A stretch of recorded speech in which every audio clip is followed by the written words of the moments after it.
So dito nga po mga kalingap mga ka-EDSI, supporters ng mga EDSI magpapatulfo kapag. So ano nga ba ito? Yan po yung ating pag-uusapan po mamaya mga kalingap mga ka-EDSI. Pero bago po natin ipagpatuloy ang video ito sa mga bago pa lang po sa ating munting channel, huwag po natin kalimutang suportahan ng ama ng Kalingap Kuya Val Santos Matubang at Kalingap Rob. At paunawa, panoorin po muna ang full video bago mag-comment para malaman ang nilalaman nito. So dito nga po mga kalingap mga ka-EDSI, pag-uusapan lang po natin yung patungkol nga sa ating naging thumbnail na supporters ng EDSI magpapatulfo kapag.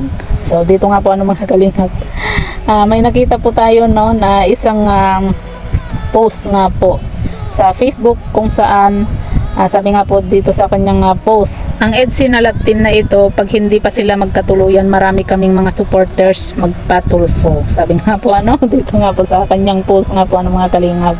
Kasi kahit sa pagtulog, dala ko rin sa panaginip ko.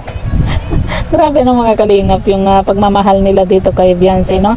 Kahit nga po ako mga kalingap, grabe. Saka kumaga napupuyat din kasi ako ay sa kakapanood, sa kakahanap ng mga video nga po ng tambalang EDSI. At sabi pa po niya dito, isa akong OFW na stress, pero kayo ang aking stress reliever tuwing ako ay pagod. Sabi nga po dito hindi ko po ito iiwan ang EDSI hanggang sila ay ikakasal.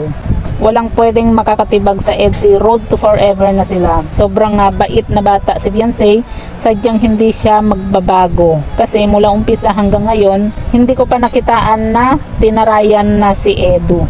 Sobrang blessed si Beyonce, daming nagmamahal sa kanya.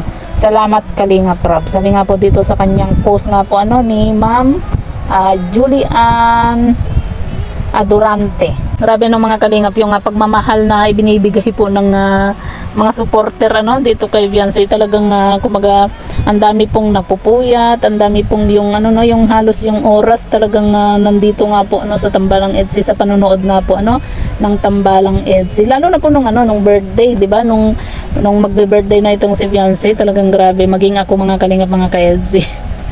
Yun bang gusto mo nang maglaba pero dahil sa kakaabang, sa kakaintay mo ng video ni Kalingap Rob, kakapanood mo sa TikTok ng mga video ng EDSI, talagang yung nakakalibang tapos lalo na kapag may kasamang music, talagang malilibang ka po talaga. Tapos yung mga trabaho po natin napepending. Ganun po yung nangyari din po sa akin kaya itong si ate Julian ba kung hindi ako nagkakamali Julian nga po kumbaga isa nga daw po siyang OFW na ang stress reliever nga po niya itong tambalang EDSI nga po kumbaga ito ganyan din po ako mga kalingap nung nasa abroad po ako. Talagang kapag kayong kumbaga ang mga libangan na lang po kasi talaga ng mga OFW yung mga ganito yung panonood nga po ng mga teleserye, yung bang pampagood vibes ganyan, kasi syempre 'di ba malayo tayo sa pamilya nga po talagang nandun yung malulungkot ka, tapos yung lalo na kapag nakatagpo ka rin ng amo na hindi maganda yung ugali, di ba? Kumaga ito na lang din po yung parang nagpapalibang po sa mga OFW nga po mga kalingap mga ka-EDSI. Pero yun nga po mga kalingap mga ka-EDSI, malapit-lapit na po na talagang mag-road to forever na ang tambalang EDSI, kasi nga po nagpaalam na nga po itong si Kalingap Edu, naligawan nga po niya itong si Beyonce, di ba? At yun nga, syempre ibig sabihin po talagang seryoso na po itong si Kalingap Edu dito kay Beyonce nga po mga kalingap. So yan po mga kalingap mga ka-EDSI, ang dami nga daw magpatulfo sabi pa nung isa nga po, hindi daw sila kakasya sa studio nga po ni Sir Rafi dahil nga po syempre sa dami ng followers ng tambalang EDSI nga po mga kalingap.